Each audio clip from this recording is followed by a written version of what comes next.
فقال سبحانه فاذكروني أذكركم واشكروا لي ولا تكفرون إن الحمد لله والصلاة والسلام على رسول الله وعلى آله وأصحابه وسلم تسليما كثيرا مزيدا إلى يوم الدين أما بعد সিরা সিরিজের আজকের পর্বে আমাদের আলোচনা যে ঘটনাকে নিয়ে সেটি হচ্ছে গাজওয়াতুল বদর বা বদরের যুদ্ধ। এই যুদ্ধটি ছিল ইতিহাসের মোড় ঘুরিয়ে দেওয়া একটি যুদ্ধ। শুধু ইসলামের ইতিহাসে নয়, এই যুদ্ধ পুরো বিশ্বের ইতিহাসের মোড় ঘুরিয়ে দিয়েছে। এই যুদ্ধ শুধু মুসলিমদের নয়, বরং পুরো পৃথিবীর ইতিহাসকে নতুনভাবে রচনা করেছে। এই যুদ্ধে জয়লাভ করার কারণে আজ আমরা লক্ষ কোটি মুসলিম বেঁচে আছি, দুনিয়ার বুকে এক আল্লাহর ইবাদত করে চলেছি। যুদ্ধের প্রাক্কালে আল্লাহ রাসূল সাল্লাল্লাহু আলাইহি ওয়াসাল্লাম আল্লাহর কাছে দুআতে মিনতি করে বলেছিলেন, হে আল্লাহ, তুমি আমার সাথে যে ওয়াদা করেছো তা পূরণ করো। আমি তোমার কাছে প্রতিশ্রুত সাহায্যের আবেদন করছি, তা না হলে দুনিয়ার বুকে তোমার ইবাদত করার মতো আর কেউ অবশিষ্ট থাকবে না। পশ্চিমা বস্তুবাদী লেন্স থেকে দেখলে এই যুদ্ধ আর ৮-১০টা যুদ্ধের মতোই একটা যুদ্ধ, কিন্তু ইসলামের চোখ দিয়ে দেখলে এটা কোনো সাধারণ যুদ্ধ ছিল না। এই যুদ্ধ ছিল ঈমানের সাথে কুফরের চিরস্থায়ী সংঘাতের সূচনা বিন্দু, যা কিয়ামত পর্যন্ত চলতে থাকবে। বদরের দিনকে বলা হয় ইয়াউমুল ফুরকান। ফুরকান মানে হলো যা সত্য আর মিথ্যার মধ্যে পার্থক্য করে। বদরের দিনে তাই হয়েছিল। কে সত্যের পক্ষে আছে আর কে মিথ্যের পক্ষে, আল্লাহ তাআলা এই দিনেই তা পরিষ্কার করে দেন। এই দিন মিথ্যার উপর সত্য বিজয় হয়েছিল। যদি দুনিয়াবী চোখ দিয়ে, সমরবিদ্যার তত্ত্ব দিয়ে এই যুদ্ধকে বিশ্লেষণ করা হয়, তাহলে এই যুদ্ধে মুসলিমরা কেন বিজয়ী হয়েছিল তার কোনো ব্যাখ্যা নেই। শক্তিমত্তার বিচারে এই যুদ্ধে মুসলিমদের বিজয় হবার কোনোই কারণ ছিল না। কিন্তু এই দুনিয়াতে আমরা যা কিছু দেখি সেটাই একমাত্র বাস্তবতা নয়, বাস্তবতার অংশ মাত্র। আমাদের চোখের সামনে যে জগৎ আছে তার বাইরে আরো একটি জগৎ আছে, আর তা হলো গায়েবের জগৎ। আর তাই দুনিয়াবী ব্যাখ্যা বিশ্লেষণের মাধ্যমে বদরের যুদ্ধকে কখনোই ব্যাখ্যা করা সম্ভব নয়। কারণ এই যুদ্ধে মুসলিমরা আল্লাহ তাআলার পক্ষ থেকে সাহায্যপ্রাপ্ত হয়েছিলেন, আর শুধু সেই কারণেই তারা বিজয়ী হতে পেরেছিলেন। তাদের যে সামান্য অস্ত্রশস্ত্র আর লোকবল ছিল তা দিয়ে কুরাইশদের সাথে পেরে ওঠা কখনোই সম্ভব ছিল না। কিন্তু সত্যিকারের ক্ষমতার মালিক হলেন একমাত্র আল্লাহ সুবহানাহু ওয়া তাআলা। তিনি যা চান তাই হয়, আর তাই বদরে মুসলিমরা বিজয়ী হয়েছিল। এই বিজয়ের একটাই ব্যাখ্যা, আর তা হলো এই বিশ্বজগতের মালিক আল্লাহ সুবহানাহু ওয়া তাআলা তাদের বিজয়ী করেছেন। বদরের যুদ্ধ নিয়ে আলোচনা বেশ দীর্ঘ। এই সিরাত সিরিজে আমরা একাধিক পর্ব জুড়ে বদর নিয়ে আলোচনা করব ইনশাআল্লাহ। আজ আমরা আলোচনা করব এই যুদ্ধের প্রেক্ষাপট নিয়ে।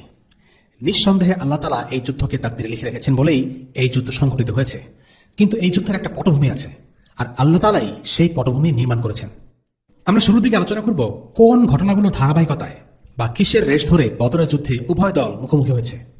মজার বিষয় হলো, বদরের যুদ্ধের মতো একটি বিশাল যুদ্ধ হতে যাচ্ছে এই ব্যাপারে মুসলিমদের কোনো ধারণা ছিল না। কিন্তু ঘটনার পরিক্রমায় আল্লাহ তাআলা এমন একটি পরিস্থিতি তৈরি করেছেন যে মুসলিমরা এই যুদ্ধে অংশ নিয়েছে এবং আল্লাহর ইচ্ছায় বিজয় হয়েছে। আমরা শীঘ্রই সেই আলোচনা আসছি। বদরের যুদ্ধ হঠাৎ করে হয়নি। আমরা আগেই বলেছি, মুসলিমরা হিজরত করে মক্কা থেকে মদিনায় চলে এলেও দুই পক্ষের মধ্যে একটি চাপা উত্তেজনা বিরাজ করছিল। কারণ দুই পক্ষের মধ্যে যে দ্বন্দ্ব, তা নিছক কোনো ক্ষমতা বা দুনিয়াবী বিষয়ে দ্বন্দ্ব ছিল না। এই দ্বন্দ্ব ছিল একটি আদর্শিক দ্বন্দ্ব। ইসলাম একটি গ্লোবাল মেসেজ বা বৈশ্বিক বার্তা নিয়ে পৃথিবীতে এসেছে। এই বার্তার বিরুদ্ধে যে বা যারাই অবস্থান গ্রহণ করবে, যুদ্ধ তাদের সাথে অবশ্যম্ভাবী, এবং কুরাইশরা সেটা বুঝতে পেরেছিল। তাই মুসলিমরা মদিনায় চলে আসার পরেও তারা মুসলিমদেরকে নিজেদের জন্য অস্তিত্বের হুমকি স্বরূপ মনে করতে থাকে। মদিনা রাষ্ট্রকে তারা একটা শত্রু রাষ্ট্র হিসেবে দেখতে থাকে। এর প্রমাণ আমরা পাই সাআদ ইবনে মুআয রাদিয়াল্লাহু আনহু এবং আবু জাহেলের একটি কথোপকথনে, যেখানে আবু জাহেল সাআদ ইবনে মুআযকে হুমকি দিয়েছিল মদিনায় মুহাম্মদ সাল্লাল্লাহু আলাইহি ওয়াসাল্লাম এবং মুসলিমদের আশ্রয় দেওয়ার কারণে। উত্তরে সাআদ ইবনে মুআয রাদিয়াল্লাহু আনহু হুমকি দিয়ে বলেন, বেশি বাড়াবাড়ি করলে তারাও কুরাইশদের কাফেলার উপর হামলা চালাবেন। গত পর্বে আমরা কয়েকটি সামরিক অভিযান নিয়ে আলোচনা করেছিলাম। এর মধ্যে একটি হলো গাজওয়াতুল আশিরা। এই গাজওয়াকে বলা যেতে পারে বদরের যুদ্ধের পটভূমির প্রথম স্টেজ।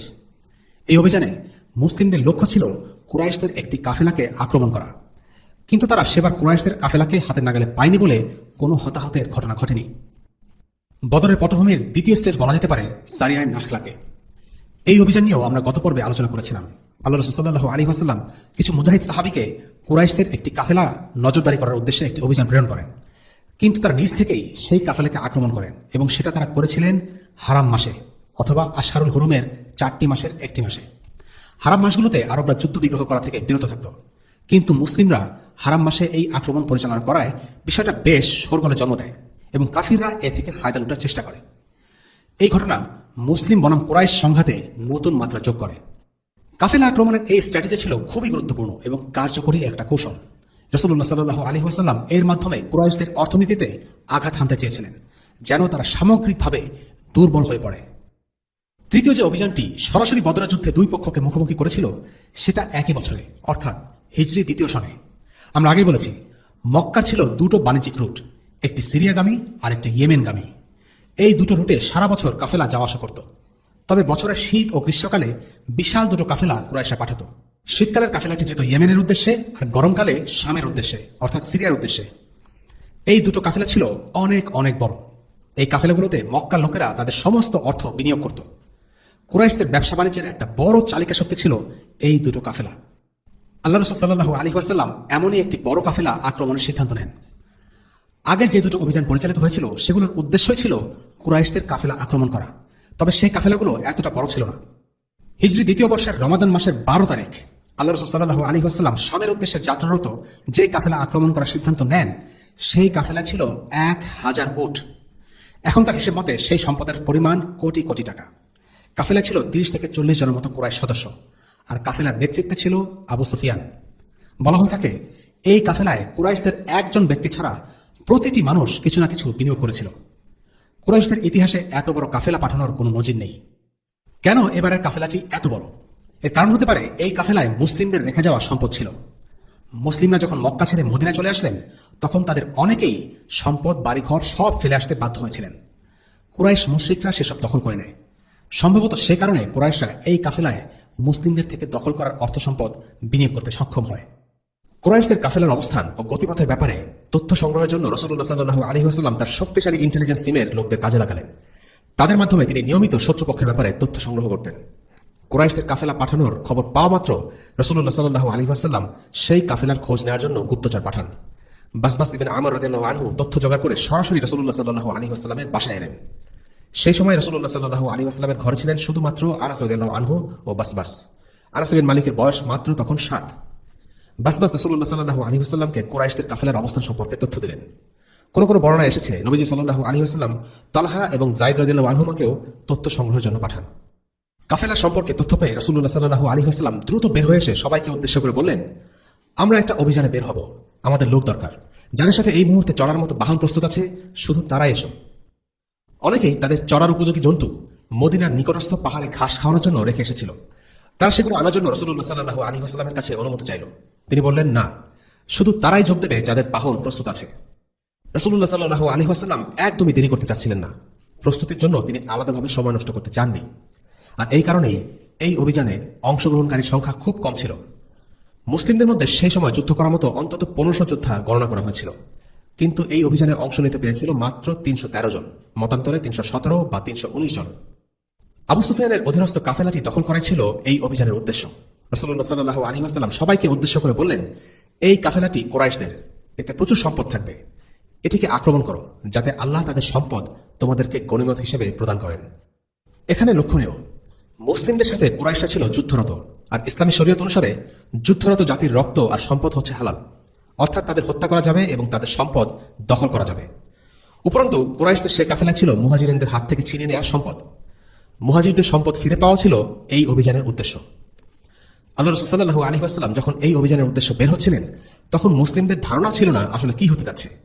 কারণ তারা যাচ্ছিলেন এমন একটা কাফেলা আক্রমণ করতে, যেই কাফেলায় মাত্র 30 থেকে 40 জন মুশরিক ছিল, আর অন্যদিকে মুসলিমদের সংখ্যা ছিল 300 থেকেও বেশি। অর্থাৎ এখানে কোনো যুদ্ধ বা সংঘর্ষের ঘটনা ঘটার কথাই ছিল না। মুসলিমদের জন্য এই অভিযান ছিল নিশ্চিত একটা বিজয়। তাদের মাথাতেও আসেনি এই কাফেলা আক্রমণ করতে গিয়ে তাদের 1000 সৈন্য বিশিষ্ট একটি সেনা দলের মুখোমুখি হতে হবে, যারা আসবে 200 ঘোড়া আর 70টি উট নিয়ে।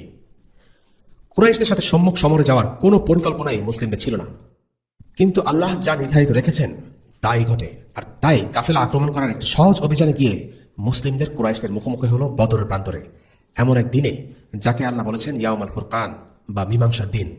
সূরা আনফালের 41 নম্বর আয়াতে আল্লাহ তাআলা বলেছেন, যদি তোমাদের বিশ্বাস থাকে আল্লাহর উপর এবং সে বিষয়ের উপর যা আমি আমার বান্দার প্রতি অবতীর্ণ করেছি ফয়সালার দিনে, যেদিন সম্মুখীন হয়ে যায় উভয় সেনা দল। অন্যদিকে কুরাইশ কাফেলার নিরাপত্তা নিয়ে আবু সুফিয়ান বেশ সতর্ক ছিলেন, কারণ গত কিছুদিন ধরে এমন কিছু ঘটনা ঘটেছে যা এর আগে কখনো ঘটেনি। সে সময়ে মরুভূমির রাস্তা ধরে কাফেলা যাতায়াত ছিল বেশ ঝুঁকিপূর্ণ। কোনো আইন শৃঙ্খলা বাহিনী বা হাইওয়ে পুলিশ বলে কিছু ছিল না। কাফেলা আক্রমণ করে সম্পদ লুটপাট ছিল নিয়মিত ঘটনা। আরবের সবগুলো গোত্রের কাফেলা মরুর রাস্তায় নিরাপত্তাহীনতায় ভুগত, কিন্তু ব্যতিক্রম ছিল কুরাইশদের কাফেলা। তাদের কাফেলা কোনো গোত্র আক্রমণ করত না, কারণ আগে আমরা বলেছি পুরো আরব জুড়ে কুরাইশদের বিশেষ মর্যাদা ছিল, কারণ তারা ছিল কাবা ঘরের অভিভাবক। কিন্তু মুসলিমদের উত্থানের সাথে সাথে এই সমীকরণ বদলে যায়। মুসলিমরা কুরাইশদের কাফেলা আক্রমণ করার দুঃসাহস দেখায়। আর তাই এবার আবু সুফিয়ান আগে থেকেই বেশ সতর্ক। এর আগে ঘন ঘন বেশ কিছু কাফেলা আক্রমণ হওয়ায় আবু জাহেল তার লোকদের মুসলিমদের সম্ভাব্য আক্রমণ সম্পর্কে আগেই সাবধান করে দিয়েছিল। আবু সুফিয়ানও রাসূলুল্লাহ সাল্লাল্লাহু আলাইহি ওয়াসাল্লামের অবস্থান জানার জন্য গোয়েন্দা পাঠায়। কাফেলা নিয়ে চলতে চলতে আবু সুফিয়ান বদরে পৌঁছে যায়। বদর আর মদিনার দূরত্ব প্রায় 150 কিলোমিটার। আবু সুফিয়ানের ইন্টেলিজেন্স টিম খবর দিল তারা দুজনকে দেখেছে। কিন্তু কারা এই দুজন? সম্ভবত তারা ছিলেন রাসূলুল্লাহ সাল্লাল্লাহু আলাইহি ওয়াসাল্লামের ইন্টেলিজেন্স টিমের সদস্য তালহা এবং যায়েদ রাদিয়াল্লাহু আনহুমা। আবু সুফিয়ান যখন বদরে পৌঁছে জানতে পারল দুজন গোয়েন্দা চারপাশে ঘুরঘুর করছে, তখন সেখানকার মাটিতে উটের বিষ্ঠা দেখতে পেয়ে তা হাতে নিয়ে গুঁড়ো করে পরীক্ষা করল। সে এই বিষ্ঠা দেখে বুঝতে পারল যে এই বিষ্ঠা মদিনার খেজুর খাওয়া উটের বিষ্ঠা। পুরো আরবের মধ্যে কেবল মদিনাতেই এত বেশি খেজুর উৎপন্ন হয় যে কেবল মদিনার লোকেরাই তাদের উটদের খেজুর খাওয়াবার সামর্থ্য রাখে। বাকিদের জন্য উটকে খেজুর খাওয়ানো ছিল রীতিমতো বিলাসিতা। যাই হোক, আবু সুফিয়ান বুঝে ফেলল রাসূলুল্লাহ সাল্লাল্লাহু আলাইহি ওয়াসাল্লাম ও তার অনুসারীরা কাফেলা আক্রমণ করার জন্য আসছে। সে কুরাইশদের বিশাল কাফেলা রক্ষা করার জন্য দুটো পদক্ষেপ নিল। এক, সে একটি অপরিচিত রুট ধরে মক্কা ফিরে যাওয়ার জন্য রওনা দিল, যেন মুসলিমরা তাদের খুঁজে না পায়। দুই, সে কুরাইশদের কাছে সম্ভাব্য আক্রমণের ব্যাপারে জরুরি ভিত্তিতে যোগাযোগ করল এবং কাফেলা রক্ষা করার জন্য অতিরিক্ত সাহায্য চেয়ে খবর পাঠালো। দামদামের মাধ্যমে সে কুরাইশদের একটি মেসেজ দিল যে যদি কুরাইশরা কাফেলা রক্ষার জন্য সেনা না পাঠায় তবে মুসলিমরা কাফেলা দখল করে নেবে। এই সংবাদ দামদাম ইবনে আমর আল গিফারিকে দিয়ে পাঠানো হয়েছিল। কিন্তু আশ্চর্যজনকভাবে সে মক্কায় পৌঁছবার আগেই মক্কায় এই বিষয়টি নিয়ে হইচই লেগে যায়, আর সেটি হয়েছিল আতিকার স্বপ্নের মাধ্যমে। আতিকা বিনতু আব্দুল মুত্তালিব ছিলেন রাসূলুল্লাহ সাল্লাল্লাহু আলাইহি ওয়াসাল্লামের ফুফু। তিনি মক্কায় থাকতেন। ঘটনার এই পর্যায়ে এক রাতে তিনি একটি স্বপ্ন দেখেন। আতিকা তখনও মুসলিম হননি, তিনি মুসলিম হয়েছিলেন মক্কা বিজয়ের পর। স্বপ্নে তিনি দেখলেন যে একটা লোক উটে চড়ে দ্রুত মক্কার দিকে ধেয়ে আসছে এবং সে মক্কার অধিবাসীদেরকে চিৎকার করে ডাকছে। তার উট প্রথমে কাবা ঘরের উপর এবং তারপর পাহাড়ের এক চূড়ার উপর গিয়ে দাঁড়ালো। তারপর সে কুরাইশদের সাবধান করে দিয়ে বলল, 3 দিনের মধ্যে তোমরা ধ্বংস হয়ে যাবে। একথা বলে লোকটি একটি পাথর নিয়ে পাহাড়ের চূড়া থেকে ছুঁড়ে মারল। পাথরটি মক্কার মাটিতে পড়া মাত্র বিস্ফোরিত হল। মক্কার প্রতিটি ঘরে সেই বিস্ফোরণ থেকে ছিটকে আসা বস্তু এসে আঘাত হানল। আতিকা এই স্বপ্ন দেখে খুব দুশ্চিন্তায় পড়ে গেলেন। তিনি তার ভাই আল আব্বাস ইবনে আব্দুল মুত্তালিবকে বললেন, ভাইয়া, আল্লাহর কসম, আজ রাতে একটা স্বপ্ন দেখে আমার খুব ভয় লাগছে। ভয় লাগছে আমাদের উপর কোনো বিপদ না এসে পড়ে। তুমি কাউকে এই স্বপ্নের কথা বলো না। কি হয়েছে? কি স্বপ্ন দেখেছো তুমি? আতিকা তার স্বপ্নের কথা ভাই আব্বাসকে জানালেন। আব্বাস সব শুনে বললেন, আপা, এটা তো এক ভয়াবহ স্বপ্ন, তুমি কাউকে এই স্বপ্নের কথা বলো না। কিন্তু আব্বাস নিজেই তার বন্ধু ওয়ালিদ ইবনে উতবাকে এই স্বপ্নের কথা বলে বসেন। আবার এও বলে দেন যে ওয়ালিদ যেন কাউকে এই স্বপ্নের কথা না জানায়। আবার ওয়ালিদ তার বাবাকে এই স্বপ্নের কথা বলে ফেললেন। এই স্বপ্নের কাহিনীটা ছিল বেশ কৌতূহল উদ্দীপক, তাই এভাবে এক এক করে এই স্বপ্নের কথা সারা মক্কায় ছড়িয়ে পড়ল। এই স্বপ্ন মক্কায় এমন আলোড়ন তৈরি করল যে কুরাইশ নেতাদের মুখেও আলোচনা হচ্ছে আতিকার এই স্বপ্নের কথা। আল আব্বাস বলেছেন, সকালবেলা আমি ঘুম থেকে উঠে কাবা তাওয়াফ করতে গিয়ে দেখি সেখানে আবু জাহেল অন্যান্য কুরাইশ নেতাদের সাথে বসে আতিকার স্বপ্ন নিয়ে আলোচনা করছে। আব্বাসকে দেখে আবু জাহেল বলল, আবুল ফজল, তাওয়াফ শেষ করে এদিকে আসো তো, কথা আছে। আবুল ফজল ছিল আব্বাসের কুনিয়া। তাওয়াফ শেষ করে আব্বাস তাদের সাথে আলোচনায় যোগ দিলেন। আব্বাস তখনও মুসলিম হননি, তবে মুসলিমদের প্রতি তিনি সহানুভূতিশীল ছিলেন। আবু জাহেল আব্বাসকে ব্যঙ্গাত্মকভাবে জিজ্ঞেস করল, আচ্ছা আব্বাস, তা কতদিন ধরে তোমাদের পরিবারে এই মহিলা নবী আছে বলো তো শুনি? আর এসব কথাবার্তা সে কতদিন ধরে বলছে? কোন সব কথাবার্তা? আব্বাস জানতে চাইলেন। ওই যে আতিকা একটা স্বপ্ন দেখেছে না, সে কথা বলছি। কোন স্বপ্ন দেখেছে সে? আব্বাস জানতেন আবু জাহেল কিসের কথা বলছে, তবুও জানতে চাইলেন। এইবার আবু জাহেল আরো ব্যঙ্গাত্মক ভঙ্গিতে বলল, তোমরা যারা আব্দুল মুত্তালিবের পরিবার, তোমাদের পরিবারে একটা পুরুষ নবী তো আছেই, তাতেও দেখি তোমাদের মন ভরছে না।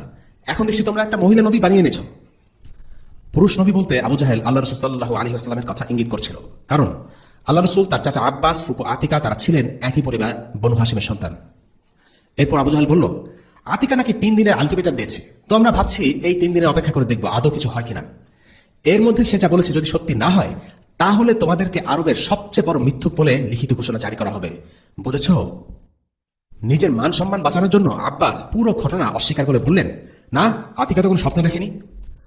পুরো বিষয়টা আব্দুল মুত্তালিব পরিবারের জন্য খুব অপমানজনক ছিল। আব্বাস বাড়িতে ফিরে এলে এবার তাকে পেল আব্দুল মুত্তালিব পরিবারের মহিলা সদস্যরা। আব্বাসের নিরাপত্তা দেখে তারা তার উপর খুব রেগে গেল এবং তার উপর এক চোট নিল। তারা তাকে বলল, তোমার মুখের উপর ওই বেয়াদব বুড়ো লোকটা তোমার পরিবারের পুরুষদের অপমান করলো, মহিলাদের অপমান করলো, আর তুমি কিছুই বললে না, শুধু শুনেই গেলে। তোমার কি এসব কথা একটু গায়ে লাগলো না? আব্বাস তখন বললেন, শোনো, মুখের উপর আমাকে কেউ এসব কথা বলবে আর আমি সেসব মেনে নেব, এমন মানুষ আমি নই। কিন্তু সে আগে কখনো আমার সাথে এমন আচরণ করেনি। তবে আমি কসম করে বলছি, আমি তার কথার উচিত জবাব দেবই। আর এরপর যদি সে আবার তোমাদের সম্পর্কে এরূপ কথা বলে, তবে আমি তাকে ছাড়ব না। 3 দিন পর আব্বাস হারামে গিয়ে আবু জাহেলের পাশ দিয়ে হেঁটে গেলেন, যাতে আবু জাহেল তাকে ডাক দেয় আর এই সুযোগে তিনি আবু জাহেলের দুর্ব্যবহারের প্রতিশোধ নিতে পারেন। আল আব্বাস বর্ণনা করেন, আতিকার স্বপ্ন দেখার পর 3য় দিন সকালের কথা। এই ভেবে আমার মেজাজ প্রচন্ড খারাপ হয়ে যাচ্ছিল যে আমি কেন বেটা আবু জাহেলকে সেদিন কোনো কথা না শুনিয়েই ছেড়ে দিলাম। মসজিদে গিয়ে আবু জাহেলকে দেখলাম। তাকে দেখে মনে মনে ভাবছি, আজকে তাকে কথা শুনিয়ে ছাড়ব। এই ভেবে আমি তার দিকে এগোচ্ছি। আবু জাহেল ছিল বাঘু লোক, ধারালো তার চেহারা, তীক্ষ্ণ তার কণ্ঠস্বর আর শানিত তার চাহনি। কিন্তু দেখলাম সে মসজিদের দরজার দিকে দৌড়ে আসছে। মনে মনে ভাবলাম, কি ব্যাপার, এই লোকের হলো কি? সে কি আমার উদ্দেশ্য বুঝতে পেরে ভয় এরকম করছে? ঘটনা আসলে ভিন্ন রকম ছিল। সে এমন একটা কিছু শুনে ভয় পেয়েছে যা আমি তখনও শুনতে পাইনি। সে শুনেছিল দামদাম ইবনে আমর আল গিফারির চিৎকার। সে চিৎকার করে বলছিল, কুরাইশরা কাফেলা গেল, কাফেলা গেল। মুহাম্মদ আর তার লোকেরা আবু সুফিয়ানের কাছে রাখা তোমাদের সম্পদ দখল করার জন্য আসছে। আমার মনে হয় না তোমরা তা বাঁচাতে পারবে। সাহায্য চাই, সাহায্য। এই দামদামকেই আবু সুফিয়ান জরুরি সংবাদ সহ পাঠিয়েছিল। সে আতিকার স্বপ্নের 3 দিন পর মক্কায় এসে পৌঁছায়। আর সে আসে খুব ড্রামাটিক একটা ভঙ্গিমায়। মক্কায় এসে সে উট থেকে নেমে উটের নাক কেটে ফেলে আর লাগামটি নিচে নামিয়ে নিজের জামা টেনে ছিঁড়ে ফেলে এবং চিৎকার করতে থাকে। তার এই আজব কর্মকাণ্ড পুরো ঘটনা প্রবাহে বিশেষ একটা মাত্রা যোগ করল। এই দৃশ্য দেখে মক্কার সবার তখন দিশেহারা অবস্থা। আব্বাস বলেন, এই ঘটনার পর সবাই ব্যক্তিগত আক্রোশের কথা ভুলে গেল। তখন সবার মনোযোগ একটি দিকে কেন্দ্রীভূত হলো, কাফেলাকে কিভাবে বাঁচানো যায়। কাফেলা রক্ষা করার জন্য কুরাইশের লোকেরা একত্রিত হয়ে রাসূলুল্লাহ সাল্লাল্লাহু আলাইহি ওয়াসাল্লামের বিরুদ্ধে যুদ্ধ করার প্রস্তুতি নিতে লাগলো। আর এভাবেই পুরো বিষয়টা যুদ্ধের দিকে মোড় নিল। আমরা একটু আগেই বলেছি, আবু সুফিয়ান কুরাইশদের কাফেলা বাঁচানোর জন্য একটি ভিন্ন পথে কাফেলাটি ফিরিয়ে আনার চেষ্টা করে, যেন মুসলিমরা কাফেলার অবস্থান সম্পর্কে জানতে না পারে। তার এই বুদ্ধিটি কাজে লাগে। সে তার কাফেলা নিয়ে জুহফা পর্যন্ত চলে আসে এবং জুহফা পৌঁছাবার পর সে নিশ্চিত হয় যে তার কাফেলা মুসলিমদের নাগালের বাইরে চলে গেছে। মুসলিমদের হাত থেকে কুরাইশদের কাফেলা নিরাপদ। তাই সে কুরাইশদের খবর পাঠালো যে কাফেলা এখন নিরাপদ, অতিরিক্ত সেনাবাহিনী বা রিইনফোর্সমেন্ট পাঠানোর প্রয়োজন নেই। কিন্তু আবু জাহেল তাতে রাজি হল না। সে বলল, আল্লাহর কসম, বদরে পৌঁছানোর আগে আমরা ফিরে যাব না। তারা কাফেলা রক্ষা করার জন্য মুসলিমদের বিরুদ্ধে যুদ্ধের প্রস্তুতি নিয়েছিল, কিন্তু কাফেলা নিরাপদ এই খবর পাওয়ার পরেও তারা যুদ্ধের সিদ্ধান্তের ব্যাপারে অটল থাকে। মুসলিমদের শেষ করে দেয়াই ছিল তাদের উদ্দেশ্য। যুদ্ধের উন্মাদনায় তারা এতটাই মেতে উঠেছে, কাফেলা নিরাপদে ফিরে আসা সত্ত্বেও তারা যুদ্ধে যাবার সিদ্ধান্তেই অটল থাকে। বদরে প্রতি বছর আরবরা মেলার আয়োজন করত আর সেখানে বেচাকেনা করত। আবু জাহেল যেতে যেতে সবাইকে বলছিল, আমরা সেখানে যাব, 3 দিন ধরে উৎসব করব, উট জবাই করব, মদ খাবো, আর গায়িকারা আমাদের জন্য গান বাজনা পরিবেশন করবে। বেদুইনরা আমাদের অভিযান ও উৎসব সম্পর্কে জানবে, তারা আমাদের সম্মান করবে। চলো আমরা এগিয়ে যাই। প্রশ্ন আসতে পারে, কেন কুরাইশরা তাদের একটি কাফেলার জন্য মুসলিমদের বিরুদ্ধে এত বড় একটি অভিযানে যাওয়ার সিদ্ধান্ত নিল? তারা তো শুধু কাফেলাকে বাঁচানোর জন্য প্রয়োজনীয় সামরিক সহায়তা পাঠালেই পারত। একটি কাফেলা রক্ষা করার জন্য মুসলিমদের উপর সর্বাত্মক সামরিক হামলায় যাওয়ার প্রয়োজন ছিল না। আর এছাড়াও কাফেলাকে নিরাপদে ফিরিয়ে আনতে আবু সুফিয়ান সক্ষম হয়েছিল। এর উত্তরে আল্লাহ বলছেন, আবু জাহেলের মূল উদ্দেশ্য ছিল কুরাইশদের শক্তি সামর্থ্যের প্রদর্শনী দেখানো। আল্লাহ সুবহানাহু ওয়া তাআলা সূরা আনফালের 47 নম্বর আয়াতে বলেন, আর তোমরা তাদের মতো হও না, যারা তাদের ঘর থেকে অহংকার ও লোক দেখানোর উদ্দেশ্যে বের হয়েছে এবং আল্লাহর রাস্তায় বাধা প্রদান করে। আর তারা যা করে আল্লাহ তা পরিবেষ্টন করে আছেন। কুরাইশদের কাফেলায় কেউ হামলা করবে, এটা ছিল তাদের আভিজাত্য আর মান মর্যাদার উপর একটা বড় আঘাত। তাদেরকে চ্যালেঞ্জ করার কেউ সাহস দেখাবে, এমন কোন রাজনৈতিক শক্তিকে তারা আরবে থাকতে দেবে না। এটাই ছিল তাদের দম্ভ। তারা তাদের সামরিক শক্তির প্রদর্শনীর মাধ্যমে অন্যান্য গোত্রগুলোকে একটি মেসেজ দিতে চাচ্ছিল যে কুরাইশদের সাথে তোমরা কখনো পেরে উঠবে না, তাদের সাথে যুদ্ধ করার কথা চিন্তাও করো না। বস্তুত প্রত্যেক জালিম অপশক্তি এভাবেই চিন্তা করে। তারা তাদের ক্ষমতার ভয় দেখিয়ে সবাইকে দাবি রাখতে চায়। মুসা আলাইহিস সালাম ও বনী ইসরাইলকে দমন করার জন্য ফিরআউন তার সমস্ত সেনাবাহিনীকে তার ক্যান্টনমেন্ট থেকে বের করে এনেছিল, অথচ নিরস্ত্র বনী ইসরাইলকে দমন করার জন্য এর কোনো প্রয়োজন ছিল না। তবু তারা পুরো সেনাবাহিনীকে বের করে এনেছিল আর আল্লাহ তাদের পুরো বাহিনীকে লোহিত সাগরে ডুবিয়ে ধ্বংস করেন। প্রয়োজনের চাইতে অধিক শক্তি প্রদর্শনী দেখানো এটা প্রত্যেক সাম্রাজ্যবাদী জালিম শক্তির পুরনো অভ্যাস, আর এই অভ্যাসের কারণে তাদের ধ্বংস ত্বরান্বিত হয়। কুরাইশ নেতৃবৃন্দের বড় অংশই বদরের প্রান্তরে যুদ্ধে যাবার জন্য সিদ্ধান্তে একমত হয়। তবে বনু জোহরা এবং বনু আদি এই দুটি গোত্র ব্যতিক্রম ছিল। কাফেলা নিরাপদ হয়ে যাবার পরেও অভিযানে বের হবার ব্যাপারে তারা সম্মত ছিল না। এবার ঘুরে আসা যাক মুসলিম শিবির থেকে। রাসূলুল্লাহ সাল্লাল্লাহু আলাইহি ওয়াসাল্লাম জানতে পারলেন কুরাইশদের কাফেলা তাদের হাতছাড়া হয়ে গেছে, কিন্তু কুরাইশরা মুসলিমদের সাথে যুদ্ধ করার জন্য ব্যাপক প্রস্তুতি নিচ্ছে। রাসূলুল্লাহ সাল্লাল্লাহু আলাইহি ওয়াসাল্লামের হাতে তখন দুটো অপশন। এক, তার সাথে যারা আছে তাদের নিয়ে তিনি যুদ্ধে মোকাবেলা করবেন, এবং দুই, মদিনায় ফিরে যাবেন। কিন্তু মদিনা থেকে অতিরিক্ত সেনা সহায়তা পাঠানোর সময় ছিল না। রাসূলুল্লাহ সাল্লাল্লাহু আলাইহি ওয়াসাল্লাম সবসময় তার সাহাবীদের সাথে শুরা অথবা পরামর্শ করতেন। মদিনা থেকে মুসলিমরা এসেছিল কাফেলা আক্রমণের প্রস্তুতি নিয়ে, যুদ্ধের প্রস্তুতি মুসলিমদের ছিল না। তাই নবীজি সাল্লাল্লাহু আলাইহি ওয়াসাল্লাম এই অভিযানের ব্যাপারে আলোচনা করার জন্য সাহাবাদের সাথে পরামর্শ করতে বসলেন। জানতে চাইলেন কে কি ভাবছে। আবু বকর রাদিয়াল্লাহু আনহু এবং ওমর রাদিয়াল্লাহু আনহু এই যুদ্ধে কুরাইশদের মুখোমুখি হবার পক্ষে মত দিলেন।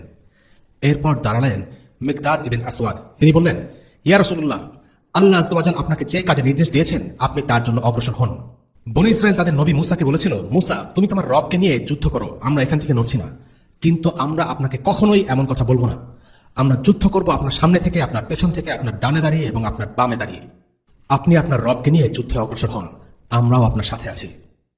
মিকদাদ রাদিয়াল্লাহু আনহুর এই কথাগুলো সবার মনে অন্যরকম একটা আলোড়ন তৈরি করলো। আব্দুল্লাহ ইবনে মাসউদ রাদিয়াল্লাহু আনহু তার কথাগুলো এত ভালো লেগেছিল যে তিনি বলেন, মিকদাদের মধ্যে আমি সেদিন এমন কিছু দেখেছিলাম, আমার মনে হয়েছিল দুনিয়ার সব কিছুর চাইতে বুঝি মিকদাদের সঙ্গ পাওয়াটা বেশি দামি। মিকদাদের মধ্যে এই দৃঢ়তা দেখে আল্লাহ রাসূল সাল্লাল্লাহু আলাইহি ওয়াসাল্লামের মুখ খুশিতে উজ্জ্বল হয়ে গেল। তিনি তার জন্য আল্লাহর কাছে দোয়া করলেন। কিন্তু আবু বকর, ওমর, মিকদাদ রাদিয়াল্লাহু আনহুম এরা প্রত্যেকে ছিলেন মুহাজির সাহাবী। আল্লাহ রাসূল সাল্লাল্লাহু আলাইহি ওয়াসাল্লাম মুহাজির সাহাবীদের রেসপন্সে খুব খুশি হয়েছিলেন, কিন্তু সেটা যথেষ্ট ছিল না। তাই তিনি আবার বললেন, তোমরা আমাকে পরামর্শ দাও। আবু বকর আর ওমরের মতো সাহাবীদের মত জানার পরেও আল্লাহ রাসূল সাল্লাল্লাহু আলাইহি ওয়াসাল্লাম সাহাবীদের পরামর্শ চাচ্ছিলেন। এর কারণ হলো আসলে তিনি আনসারদের মতটাও জানতে চাইছিলেন। কারণ আনসারদের সাথে তার চুক্তি ছিল, আনসাররা নবীজি সাল্লাল্লাহু আলাইহি ওয়াসাল্লামকে রক্ষা করার জন্য মদিনার ভেতরে কোনো যুদ্ধ হলে তারা সেই যুদ্ধে অংশ নেবে। মদিনার বাইরে যুদ্ধে যেতে তারা আইনগতভাবে বাধ্য ছিলেন না।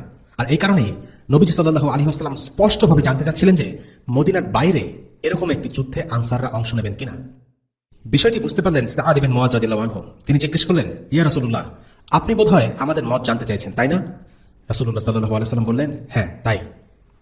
এরপর সাআদ ইবনে মুআয বললেন, হে আল্লাহর রাসূল, আমরা তো আপনার উপর ঈমান এনেছি এবং আপনার দাওয়াতকে সত্য বলে মেনে নিয়েছি। আমরা সাক্ষ্য দিয়েছি যে বিধান আপনি নিয়ে এসেছেন তা সত্য, আর এই প্রত্যয়ের ভিত্তিতে আমরা সাক্ষ্য দিয়েছি যে আমরা আপনার নির্দেশ মানব এবং আনুগত্য করব। আল্লাহ রাসূল, আপনি যা ভালো মনে করেন তাই করেন, আমরা আপনার সাথে আছি, থাকব। আল্লাহর কসম করে বলছি, যদি আপনি আমাদের সঙ্গে নিয়ে সমুদ্রেও ঝাঁপিয়ে পড়েন তাহলে আমরাও আপনার সাথে ঝাঁপিয়ে পড়ব। আমাদের একটি লোকও আপনার পেছনে পড়ে থাকবে না। আগামীকাল যদি আপনি আমাদের সাথে নিয়ে শত্রুদের মোকাবেলা করতে চান তবে তাতে আমাদের কোনোই আপত্তি নেই। আমরা যুদ্ধে ধৈর্যশীল এবং শত্রুদের মোকাবেলায় অবিচল। আশা রাখি আল্লাহ আপনাকে আমাদের এমন কৃতিত্ব দেখানোর সুযোগ দেবেন যে আপনার চোখ জড়িয়ে যাবে। আপনি আল্লাহর রহমতের উপর নির্ভর করে আমাদের নিয়ে এগিয়ে চলুন ইয়া রাসূলুল্লাহ। এই কথা শুনে রাসূলুল্লাহ সাল্লাল্লাহু আলাইহি ওয়াসাল্লাম খুবই খুশি হলেন এবং খুবই উৎসাহ বোধ করলেন। আনসাররা চাইলে বলতে পারতেন যে রাসূলুল্লাহ সাল্লাল্লাহু আলাইহি ওয়াসাল্লামের সাথে তাদের চুক্তি হয়েছিল শুধুমাত্র মদিনার অভ্যন্তরে নিরাপত্তা দেওয়ার ব্যাপারে, কিন্তু তারা সেটা বলেননি। বরং তারা উদ্গ্রীব ছিলেন রাসূলুল্লাহর সাথে যুদ্ধ করতে, হোক সেটা মদিনার ভেতরে বা বাইরে। রাসূলুল্লাহ সাল্লাল্লাহু আলাইহি ওয়াসাল্লাম সেটাই মনে মনে চাচ্ছিলেন। পথিমধ্যে কিছু ঘটনা ঘটে। এই ঘটনাগুলো সম্ভবত কুরাইশদের সাথে যুদ্ধে মোকাবেলা করার সিদ্ধান্ত নেওয়ার আগেই ঘটেছিল। যেমন কিছু সংখ্যক সাহাবাকে যুদ্ধ করার মতো বয়স না হবার কারণে ফিরে দেওয়া হয়। এদের মধ্যে ছিলেন আব্দুল্লাহ ইবনে ওমর ইবনে খাত্তাব এবং আল বারা রাদিয়াল্লাহু আনহুমা। রাসূলুল্লাহ সাল্লাল্লাহু আলাইহি ওয়াসাল্লাম শুধু তাদেরকে নেন যারা জিহাদে যেতে প্রবলভাবে উৎসাহী ছিল। ইসলামের প্রথম যুগের এই যোদ্ধাদের একটি দিক বিশেষভাবে উল্লেখযোগ্য, তা হল তারা আদর্শিকভাবে এতটাই অনুপ্রাণিত ছিলেন যে তারা নিজ প্রেরণায় যুদ্ধে অংশ নিতে মুখিয়ে থাকতেন। অন্যদিকে বর্তমান যুগের অধিকাংশ সেনাবাহিনীতে সৈন্যরা যুদ্ধ করে মূলত বিভিন্ন সেবা ও অর্থের আশায়। তারা যুদ্ধকে নিছক চাকরি হিসেবে দেখে। সুযোগ পেলেই বা পরিস্থিতি একটু কঠিন হলেই তারা যুদ্ধ থেকে পালিয়ে যায়। একটি বর্ণনা থেকে জানা যায় যাদের বয়স 14 বছরের নিচে ছিল তাদেরকে মদিনায় পাঠিয়ে দেওয়া হয়। এই সংখ্যাটি থেকে আমরা একটা ধারণা করতে পারি যে সেই সমাজে পুরুষরা কত অল্প বয়সে ম্যাচুরিটি বা পরিপক্কতা লাভ করত।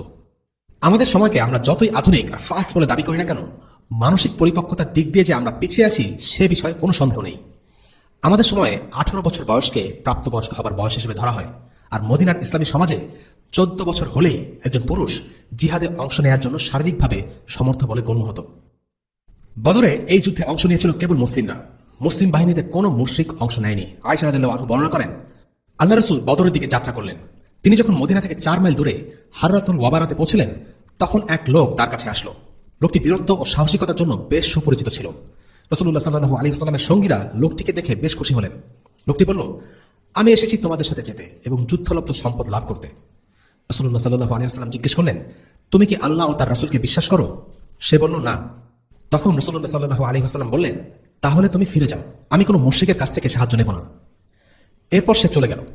আমরা যখন সাজারায় পৌঁছলাম, তখন আবার লোকটি দেখা মিলল। সে আবার একই প্রস্তাব দিল এবং রাসূলুল্লাহ সাল্লাল্লাহু আলাইহি ওয়াসাল্লাম তাকে একই কথা বললেন, তুমি ফিরে যাও, আমি কোনো মুশরিকের কাছ থেকে সাহায্য নেব না। এরপর লোকটি আবার বাইরে এসে রাসূলুল্লাহকে নাগালে পেল। রাসূলুল্লাহ তাকে একই প্রশ্ন আবারও জিজ্ঞেস করলেন, তুমি কি আল্লাহ ও তার রাসূলে বিশ্বাস করো? এবারে সে বলল, হ্যাঁ করি। তখন আল্লাহ রাসূল সাল্লাল্লাহু আলাইহি ওয়াসাল্লাম তাকে বললেন, ঠিক আছে, তুমি আমাদের সাথে চলো। এখানে একটা বিষয় লক্ষণীয়, সবেমাত্র মুসলিম হওয়া এক ব্যক্তি জিহাদে অংশ নিয়েছে। ইলম কিংবা তাজকিয়া কিংবা তারবিয়ার অভাবে তাকে জিহাদে যেতে বারণ করা হয়নি। এই যুদ্ধে আমরা দুজন মুসলিমের কথা জানি যারা ইচ্ছা থাকা সত্ত্বেও অংশ নিতে পারেননি। তারা হলেন হুযায়ফা বিন ইয়ামান এবং তার পিতা ইয়ামান বিন হাকাম। তারা বদরে অংশ নিতে চেয়েছিলেন, কিন্তু কুরাইশদের সাথে চুক্তির কারণে তাদেরকে মদিনায় রেখে যাওয়া হয়। এদের দুজনকে কুরাইশা একবার আটক করে এবং হত্যার পরিবর্তে কুরাইশা বলে, আচ্ছা এদের থেকে ওয়াদা নেওয়া হোক যাতে তারা আমাদের সাথে যুদ্ধে লিপ্ত না হয়। খেয়াল করে দেখুন, ওনারা মুহাজির ছিলেন না এবং মক্কা কিংবা মদিনার অধিবাসীও ছিলেন না। জাহিলিয়ার সময় তিনি মদিনায় আসেন এবং তিনি ও তার পুত্র সহ সাহাবী হন। সুতরাং তারা একটা পরিস্থিতি শিকার এবং এজন্য কুরাইশা তাদের বলে যে, আমরা তোমাদের হত্যা করব না, কিন্তু তোমাদের অঙ্গীকার করতে হবে যে তোমরা আমাদের বিরুদ্ধে যুদ্ধ করবে না। যখন রাসূলুল্লাহ সাল্লাল্লাহু আলাইহি ওয়াসাল্লাম একথা শুনলেন, তখন তাদেরকে বদরের যুদ্ধে যেতে নিষেধ করলেন এবং কুরাইশদের বিরুদ্ধে যে কোনো যুদ্ধে যাবার জন্য নিষেধ করলেন। এতেই প্রমাণ হয় যে একজন মুসলিম যে কোনো পরিস্থিতিতেই তার অঙ্গীকার রক্ষা করবে এবং চুক্তি অবশ্যই রক্ষা করবে। বদরের যুদ্ধের সময় মুসলিমদের অর্থনৈতিক অবস্থা তেমন ভালো ছিল না, তাই 3 জন সাহাবীর জন্য একটি করে উট বরাদ্দ ছিল। তারা পালাক্রমে উটের পিঠে চড়তেন। অন্যান্যদের মতো রাসূলুল্লাহ সাল্লাল্লাহু আলাইহি ওয়াসাল্লামও 2 জন সাহাবীর সাথে একটি উট ভাগাভাগি করে চড়তেন। যেই 2 জন সাহাবী তার সাথে উট শেয়ার করেছিলেন তারা হলেন আলী ইবনে আবু তালিব এবং আবু লুবাবা রাদিয়াল্লাহু আনহুমা। চলতে চলতে যখন তাদের পালা আসতো, তখন তারা নিজেরা না চড়ে রাসূলুল্লাহ সাল্লাল্লাহু আলাইহি ওয়াসাল্লামকে চড়ার জন্য অনুরোধ করতেন। তখন রাসূলুল্লাহ তাদেরকে বলতেন, তোমরা আমার চেয়ে শক্তিশালী নও, আর আমিও তোমাদের মতো আল্লাহর কাছে পুরস্কারের প্রত্যাশী। এই ছোট্ট কিন্তু অসাধারণ ঘটনাটি দেখিয়ে দেয় রাসূলুল্লাহ সাল্লাল্লাহু আলাইহি ওয়াসাল্লাম কোনো সাধারণ মিলিটারি জেনারেল ছিলেন না, তিনি ছিলেন আল্লাহর প্রেরিত রাসূল, শ্রেষ্ঠ বান্দা। একজন সাধারণ মিলিটারি কমান্ডার কখনোই তার সৈনিকদের সাথে তার একটা বাহন শেয়ার করার কথা ভাবতে পারে না, কিন্তু আল্লাহ রাসূল সাল্লাল্লাহু আলাইহি ওয়াসাল্লাম তাই করে দেখিয়েছেন। যখন অন্যদের পালা এসেছে, তিনি উট থেকে নেমে নিজের পায়ে হেঁটেছেন। আল্লাহ রাসূল সাল্লাল্লাহু আলাইহি ওয়াসাল্লাম যদি পুরো সময়টা জুড়েও উটের পিঠে চড়তেন, সেটা খারাপ কিছু ছিল না, কারণ আলী এবং আবু লুবাবা রাদিয়াল্লাহু আনহুমা আন্তরিকভাবেই চাচ্ছিলেন আল্লাহ রাসূল যেন উটের পিঠে পুরো সময়টা জুড়ে থাকেন। কিন্তু আল্লাহ রাসূল সাল্লাল্লাহু আলাইহি ওয়াসাল্লাম কোনো কাজের পুরস্কারই হাতছাড়া করতে চাননি। আপাত দৃষ্টিতে যে কাজটি ছোট, সেই কাজের পুরস্কার থেকেও নবী সাল্লাল্লাহু আলাইহি ওয়াসাল্লাম নিজেকে বঞ্চিত করতে চাননি, আর তাই তিনি বলেছেন, তোমাদের মতো আমিও আল্লাহর কাছে পুরস্কারের প্রত্যাশী। তিনি আলী রাদিয়াল্লাহু আনহুকে বলেছেন, তোমরা আমার চেয়ে শক্তিশালী নও। আমরা আগেই বলেছি, কুরাইশদের যুদ্ধে বের হবার কোনো প্রয়োজন ছিল না, তাদের কাফেলা ইতিমধ্যেই নিরাপদ স্থানে পৌঁছে গেছে, কিন্তু তবুও তারা নিজেদের অধ্যত্ব আর অহংকার প্রকাশের জন্য বের হয়েছিল। তারা তাদের শক্তি সামর্থ্য নিয়ে দম্ভ করছিল। এদিকে সাহাবীরা যখন জানতে পারলেন কুরাইশরা তাদের আক্রমণ করার জন্য এগিয়ে আসছে, তখন তারাও দৃঢ়তার সাথে সিদ্ধান্ত নিলেন তারা মুশরিকদের মোকাবেলা করবেন। তবে সবাই এই যুদ্ধে অংশ নিতে মানসিকভাবে প্রস্তুত ছিল না, কারণ তারা মদিনা থেকে বের হয়েছিলেন কাফেলা আক্রমণ করতে, বিশাল বাহিনীর সাথে লড়বার জন্য নয়। তাদের এই মনের কথা গোপন থাকলেও আল্লাহ তা কোরআনে প্রকাশ করে দেন। কোরআনে এই যুদ্ধের কথা বর্ণিত হয়েছে। যুদ্ধের কথা বর্ণিত হয় ইতিহাস গ্রন্থেও, কিন্তু পার্থক্য হলো এই যে একজন ইতিহাসবেত্তা শুধু তাই লেখেন যা তিনি উপলব্ধি করেছেন, বাইরে থেকে দেখেছেন, কিন্তু কার মনে কি আছে তা তিনি জানেন না, কিন্তু আল্লাহ তাআলা তা জানেন। তাই বদরের যুদ্ধের প্রসঙ্গে আল্লাহ তাআলা বলছেন, যেমন করে আপনাকে আপনার রব ঘর থেকে বের করেছেন ন্যায় ও সৎ কাজের জন্য, অথচ ঈমানদারদের একটি দল তাতে সম্মত ছিল না। সূরা আনফাল আয়াত 5। কিছু কিছু সাহাবী এই যুদ্ধে অংশ নিতে ইচ্ছুক ছিলেন না, তারা কিন্তু মুনাফিক ছিলেন না, তারা ছিলেন মুমিন। আল্লাহ তাআলা তাদেরকে কোরআনে মুমিন হিসেবেই সম্বোধন করেছেন, আর তারাই ছিলেন সে সময়ের সেরা মুসলিমদের এক একজন। তবু কেন তারা কুরাইশদের মুখোমুখি হতে চাচ্ছিলেন না? এর কারণ হলো যুদ্ধ ও রক্তারক্তি স্বাভাবিকভাবেই একটি অপছন্দনীয় বিষয়, আর মুসলিম বাহিনী হিসেবে এটি ছিল তাদের প্রথম যুদ্ধ। যুদ্ধকে অপছন্দ করা মানুষের স্বাভাবিক প্রবৃত্তি। আল্লাহ তাআলা বলেন, তোমাদের উপর যুদ্ধ ফরজ করা হয়েছে, অথচ তা তোমাদের কাছে অপছন্দনীয়। পক্ষান্তরে তোমাদের কাছে হয়তো কোনো একটা বিষয় পছন্দসই নয়, অথচ তোমাদের জন্য কল্যাণকর। আর হয়তোবা কোনো একটি বিষয় তোমাদের কাছে পছন্দনীয় অথচ তোমাদের জন্য অকল্যাণকর। বস্তুত আল্লাহ জানেন, তোমরা জানো না। সূরা বাকারা আয়াত 216। দেখা যাচ্ছে একজন মুমিনেরও যুদ্ধ অপছন্দ হতে পারে, কিন্তু তাও আল্লাহ তাদেরকে মুমিন বলে সম্বোধন করেছেন।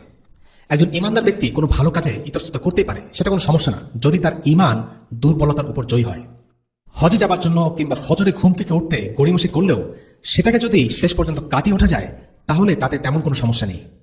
সূরা আনফালের সেই আয়াতে জিহাদে যেতে না চাওয়া মুমিনদের কথা উল্লেখ করে পরের আয়াতে আল্লাহ আযজা ওয়া জাল বলেন, সত্য স্পষ্ট হওয়ার পরেও তারা তোমার সঙ্গে বাদানুবাদে লিপ্ত হয়েছিল। তাদের অবস্থা দেখে মনে হচ্ছিল যে তারা যেন চেয়ে দেখছিল যে তাদেরকে মৃত্যুর দিকে তাড়িয়ে নেওয়া হচ্ছে। স্মরণ করো যখন আল্লাহ তোমাদেরকে প্রতিশ্রুতি দিয়েছিলেন যে দুটি দলের মধ্যে একটি তোমরা পাবে, আর তোমরা চেয়েছিলে যেন নিরস্ত্র দলটি তোমরা লাভ করো, আর আল্লাহ চেয়েছিলেন তার বাণী দ্বারা সত্যকে সত্যরূপে প্রতিষ্ঠিত করতে আর কাফিরদের জ্বর কেটে দিতে, যাতে তিনি সত্যকে সত্য হিসেবে প্রতিষ্ঠিত করেন আর মিথ্যাকে মিথ্যে প্রমাণিত করেন, যদিও তা পাপীদের কাছে পছন্দনীয় নয়। সূরা আনফাল আয়াত 6 থেকে 8। এই আয়াতে আল্লাহ মুসলিমদের মনের কথা প্রকাশ করে দিচ্ছেন। তিনি বলছেন, তোমরা চাচ্ছিলে কণ্টকহীন বাধা বিপত্তিহীন কাফেলাটি যেন তোমাদের ভাগে আসুক। অর্থাৎ মুসলিমরা চেয়েছিল মুহাজিরদের অর্থ সম্বলিত কাফেলা আক্রমণ করা ছিল সহজ টার্গেট, তুলনামূলক ঝুঁকিহীন, আর এটাই ছিল তাদের পরিকল্পনা। কিন্তু আল্লাহ তাআলারও পরিকল্পনা ছিল, সেই পরিকল্পনা ছিল আরো ব্যাপক, আর আল্লাহর পরিকল্পনাই বাস্তবায়িত হয়। মুসলিমরা চেয়েছিল নিছক কাফেলা আক্রমণ করে সম্পদ নিয়ে যেতে, তারা বড় কোনো যুদ্ধে জড়াতে চায়নি। কিন্তু আল্লাহ চাননি এই যুদ্ধ হোক নিছক মুহাজিরদের সম্পদ ফিরে পাওয়ার যুদ্ধ। তিনি চেয়েছেন আরো বড় কিছু। তিনি চেয়েছেন এই যুদ্ধে হক ও বাতিলের আদর্শ মুখোমুখি হোক, আর এই যুদ্ধের মাধ্যমে তিনি হককে জয়ী করবেন আর মিথ্যাকে পরাজিত করবেন। তিনি পরিস্থিতিকে এমনভাবে বদলে দেন যে মুসলিমদের এই যুদ্ধে অংশ নেওয়া ছাড়া আর কোনো উপায় থাকে না।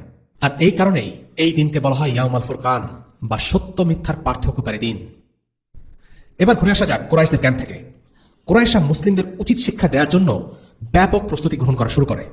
একদিনের মধ্যে কুরাইশরা সবচেয়ে বড় সেনাদল নিয়ে যাত্রা শুরু করে।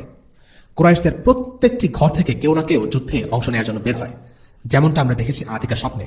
একটা পাথর মক্কার প্রতিটা ঘরে এসে আঘাত হেনেছে। যদিও বিশাল সৈন্য সামন্ত আর ব্যাপক প্রস্তুতি নিয়ে কুরাইশরা ময়দানের দিকে অগ্রসর হয়, তবু তাদের মধ্যে কিছুটা বিভক্তির সুর দেখা যাচ্ছিল। এই যুদ্ধের মূল হোতা ছিল আবু জাহেল। এই যুদ্ধে যাবার জন্য সে সবচেয়ে বেশি অগ্রণী ভূমিকা পালন করে। কুরাইশদের মাঝে ইসলাম বিদ্বেষী উন্মাদনা ছড়িয়ে দেওয়ার জন্য সবচেয়ে সচল ভূমিকা পালন করেছিল এই আবু জাহেল। কিন্তু আরেক ইসলাম বিদ্বেষী আবু লাহাব, যে ছিল আল্লাহ রাসূল সাল্লাল্লাহু আলাইহি ওয়াসাল্লামের চাচা, সে এই যুদ্ধে যেতে আগ্রহ ছিল না। সে নিজে এই যুদ্ধে না গিয়ে তার পক্ষে আরেকজনকে পাঠায়। আল আসি বিন হিশাম নামের এক লোক আবু লাহাবের কাছ থেকে 4000 দিরহামের ঋণ নিয়েছিল।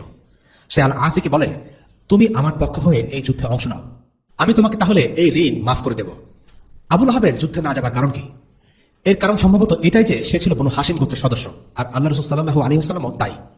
সে হয়তো নিজ গোত্রের বিরুদ্ধে যুদ্ধে যেতে চাইছিল না, কারণ আরবে নিজ গোত্রের বিরুদ্ধে অবস্থান নেওয়া বা তাদের সাথে যুদ্ধ করাটা ছিল একটা ট্যাবু। সে আল্লাহ রাসূল সাল্লাল্লাহু আলাইহি ওয়াসাল্লামের বার্তার ঘোর বিরোধী ছিল। তবে সম্ভবত যুদ্ধের ময়দানে আল্লাহ রাসূলকে সে সরাসরি মোকাবেলা করতে চায়নি, আর তাই আবু লাহাব বদরে অংশ নেয়নি। এই একই কারণে আরো বেশ কিছু প্রভাবশালী কুরাইশ নেতা বদরে অংশ নিতে আগ্রহী ছিল না। অনেকেই মেনে নিতে পারছিল না যে চাচা হয়ে কিভাবে ভাতিজার বিরুদ্ধে অস্ত্র ধরবে তারা, বাবা হয়ে ছেলের বিরুদ্ধে, কিংবা ভাই হয়ে ভাইকে হত্যা করবে। আসাবিয়া বা গোত্রপ্রীতির কারণে অনেক কুরাইশ এই যুদ্ধে যেতে আগ্রহী ছিল না। তারা চাচ্ছিল অন্যরা মুসলিমদের সাথে যুদ্ধ করে পরাজিত করুক, আর তারা নিজেরা এর মধ্যে জড়াবে না। যেমন উতবা ইবনে রাবিয়া, হাকিম ইবনে হিজাম, এই লোকগুলো যুদ্ধে যাওয়ার বিরোধী ছিল। উতবা ইবনে রাবিয়া ময়দানে পৌঁছে যাওয়ার পরেও এই যুদ্ধকে থামানোর জন্য চেষ্টা করেছিল। সে কুরাইশদের বারবার বুঝিয়ে সুঝিয়ে মক্কায় ফিরিয়ে আনার চেষ্টা করে, কিন্তু আবু জাহেলের এই যুদ্ধের পক্ষে এত শক্তিশালী ন্যারেটিভ তৈরি করেছিল যে উতবার প্রচেষ্টায় কোনো কাজ হয়নি। আবু জাহেল তাকে এমনভাবে খেপিয়ে তুলতে সক্ষম হয় যে উতবা এই যুদ্ধে অংশ নেয়। উতবার ঘটনাটি আমরা পরবর্তী পর্বে আলোচনা করব। হাকিম ইবনে হিজাম কৌশলে এই যুদ্ধকে এড়ানোর চেষ্টা করে, তবে আবু জাহেলের উন্মাদনার সামনে সকল যুক্তি আর কূটনৈতিক চাল বৃথা। কেউ যুদ্ধে যাবার প্রতিবাদ করলে আবু জাহেল তাকে এমনভাবে অপমান করত যে সে আর মুখ খোলা সাহস পেত না, বরং নিজেকে কিছু একটা প্রমাণ করার জন্য যুদ্ধে যাবার সিদ্ধান্ত নিতে বাধ্য হয়েছিল। যেমন উমাইয়া বিন খালাফের সাথে এমনটা করেছিল আবু জাহেল। সাআদ বিন মুআজ রাদিয়াল্লাহু আনহু যখন মক্কায় তাওয়াফ করতে এসেছিলেন, তখন সে সাআদ বিন মুআজ থেকে শুনেছিল যে আল্লাহ রাসূল সাল্লাল্লাহু আলাইহি ওয়াসাল্লাম বলেছেন যে উমাইয়াকে মুসলিমরা হত্যা করবে। একথা উমাইয়ার মনে ভয় ধরিয়ে দেয়। সে আল্লাহ রাসূল সাল্লাল্লাহু আলাইহি ওয়াসাল্লামের শত্রু ছিল সত্যি, কিন্তু মনে মনে ঠিকই জানতো আল্লাহ রাসূল যা বলেন সত্যি বলেন। তাই সে নিজে বদরে না গিয়ে অন্য একজনকে পাঠাতে চাইল। কিন্তু আবু জাহেল তাকে বলল, তুমি হলে এই উপত্যকার সাইয়্যিদ, তুমি না গেলে কেমন করে হবে? শেষ পর্যন্ত উমাইয়া বিন খালাফও এই যুদ্ধে অংশ নেয়। তার বিস্তারিত কাহিনী পরবর্তীতে আসবে ইনশাআল্লাহ। আবু জাহেল সবার মাঝে এমনভাবে চেতনার বিষ ছড়িয়ে দিল যে সবাই মুসলিমদেরকে হত্যা করার জন্য উন্মত্ত হয়ে উঠল। কাজটি কি ঠিক না ভুল হচ্ছে এটা নিয়ে কোনো প্রকারের উন্মুক্ত আলোচনা করার সুযোগই সে দিল না, বরং সে ঝাঁঝালো ভাষায় সবাইকে যুদ্ধে যাবার জন্য উত্তেজিত করে তুলছিল। তাই কুরাইশদের একটি বড় অংশকে এই যুদ্ধে যাওয়ার ব্যাপারে রাজি করতে সে সমর্থ হয়। এখানে লক্ষণীয়, এক আবু জাহেলের প্রচেষ্টায় পুরো কুরাইশরা কিভাবে ময়দানে ঝাঁপিয়ে পড়েছে। ইসলাম বিদ্বেষ এমনই একটি জিনিস যা মানুষকে অন্ধ করে দেয়। আমরা মাক্কি যুগের কাহিনী বর্ণনার সময় একটি ঘটনা বর্ণনা করেছিলাম, যেখানে উকবা ইবনে আবি মুআইত নামের এক মুশরিক, যে ছিল কুরাইশদের মাঝে সবচেয়ে জঘন্য আর নিচু মানসিকতার এক লোক, সে একবার আল্লাহ রাসূল সাল্লাল্লাহু আলাইহি ওয়াসাল্লামের গায়ের উপর সিজদারত অবস্থায় নারী ভুরু চাপিয়ে দেয়। এরপর ফাতিমা রাদিয়াল্লাহু আনহা এসে সেগুলো পরিষ্কার করলে আল্লাহ রাসূল উঠে দাঁড়ান এবং তখন নাম ধরে কিছু লোকের বিরুদ্ধে আল্লাহর কাছে দোয়া করেন। তিনি বলেন, হে আল্লাহ, শাস্তি দাও আবু জাহেল, উতবা বিন রাবিয়া, শাইবা বিন রাবিয়া, আল ওয়ালিদ বিন উতবা, উমাইয়া বিন খালাফ আর উতবা ইবনে আবি মুআইতকে। এই দোয়াতে তিনি 7 জনের নাম উল্লেখ করেছিলেন, তবে বর্ণনাকারী একজনের নাম ভুলে যান। আব্দুল্লাহ বিন মাসউদ রাদিয়াল্লাহু আনহু বলেন, এই 7 জনের প্রত্যেকেই বদরে নিহত হয়েছিল। আল্লাহ তাআলা বদরের ময়দানে আল্লাহ রাসূল সাল্লাল্লাহু আলাইহি ওয়াসাল্লামের দোয়া কবুল করেছিলেন। এই জঘন্য লোকগুলোকে সেখানে হত্যা করেছেন। যাই হোক, কুরাইশরা যাত্রা শুরু করলো। তাদের সেনাদল ছিল 1300 সৈন্যের। তবে পরবর্তীতে কিছু লোক মক্কায় ফিরে যায়, তাই ময়দানে অংশ নেয় 1000 জনের মতো। তারা যখন মক্কা ত্যাগ করছে তখনও তাদের মনে কিছু শঙ্কা আর ভয় ছিল। কেউ একজন বলল, আমরা তো মক্কাকে অরক্ষিত অবস্থায় ফেলে যাচ্ছি। এই কথা বলার কারণ হলো তারা বনু বকর গোত্র থেকে হামলার আশঙ্কা করছিল। জাহিলিয়াতের সময়ে কুরাইশদের সাথে বনু বকরের একটি বিরোধ হয়। একবার এক কুরাইশি কম বয়সী ছেলে বনু বকরের এলাকায় ঢুকে পড়ে। বনু বকরের এক নেতা তখন সেই কুরাইশি ছেলেকে প্রতিশোধবশত হত্যা করে, কারণ এর আগে কুরাইশদের একজন বনু বকরের এক লোককে হত্যা করেছিল, কিন্তু সেটা কোনো বিচার হয়নি।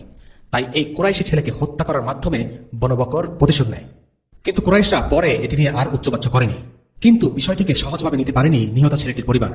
ভাই হত্যার প্রতিশোধ নেওয়ার জন্য ছেলেটির ভাই বনু বকরের সেই নেতাকে হত্যা করে বসে, যে তার ভাইকে হত্যা করার নির্দেশ দিয়েছিল। সে বনু বকরের ওই নেতাকে শুধু হত্যাই করেনি, তার লাশ টুকরো টুকরো করে কাবার দরজার সামনে ঝুলিয়ে দেয়। আর এই কারণে কুরাইশদের সাথে বনু বকরের বিরোধের আগুন আবার জ্বলে ওঠে। কিন্তু ততদিনে ইসলামের উত্থান হয়ে যাওয়ার কারণে এই বিরোধ কিছুটা ধামাচাপা পড়ে যায়, কারণ কুরাইশদের বড় শত্রু এখন মুসলিমরা, বনু বকর নয়। তবু কুরাইশরা মক্কা ছেড়ে যাওয়ার পর চিন্তায় পড়ে যায়, যদি বনু বকরের লোক এখন হামলা করে বসে তাহলে কি হবে? তারা যদি আমাদের নারী শিশুদের হত্যা করে? এটা নিয়ে পুরো বাহিনীতে শোরগোল লেগে যায়, আর তাই অনেকের মক্কায় ফিরে আসার উপক্রম হয়। শয়তান যখন দেখল এই নিরাপত্তাহীনতার কারণে কুরাইশরা কিছুটা নিরাপত্তাহীনতা ও আত্মবিশ্বাসের অভাবে ভুগছে, তখন সে নিজেই সুরাকা ইবন মালিকের রূপ ধরে কুরাইশদের কাছে আসে। সে চাচ্ছিল যে কোনো মূল্যে এই যুদ্ধটা হোক, যেন সে এর মাধ্যমে মুসলিমদের ধ্বংস করে দিতে পারে। সুরাকা ছিল একটা শক্তিশালী গোত্রের লোক। এই সুরাকা হলো সেই সুরাকা যে হিজরতের সময় আল্লাহ রাসূল ও আবু বকর রাদিয়াল্লাহু আনহুকে ধরতে চেয়েছিল, কিন্তু সে নিজেই তাদের কাছে ধরা খেয়ে যায়। যাই হোক, সুরাকার রূপে এসে শয়তান কুরাইশদের বলল, তোমরা চিন্তা করো না, আমি নিশ্চিত করব যে তোমাদের অনুপস্থিতিতে বনু বকর তোমাদের উপর হামলা চালাবে না। কাজেই কুরাইশদের বদরের পথে এগিয়ে যেতে আর কোনো বাধা থাকলো না। মুশরিক বাহিনী অগ্রসর হতে থাকলো। তাদের দলে 100 ঘোড়া, 600 বর্ম, 150 বেশি উট আর কিছু চেয়ার লিডার্স, যারা নেচে গিয়ে তাদের যোদ্ধাদের চাঙিয়ে রাখবে। অন্যদিকে মুসলিম বাহিনীও বদরের দিকে অগ্রসর হচ্ছে। আজকের পর্ব এতটুকুই।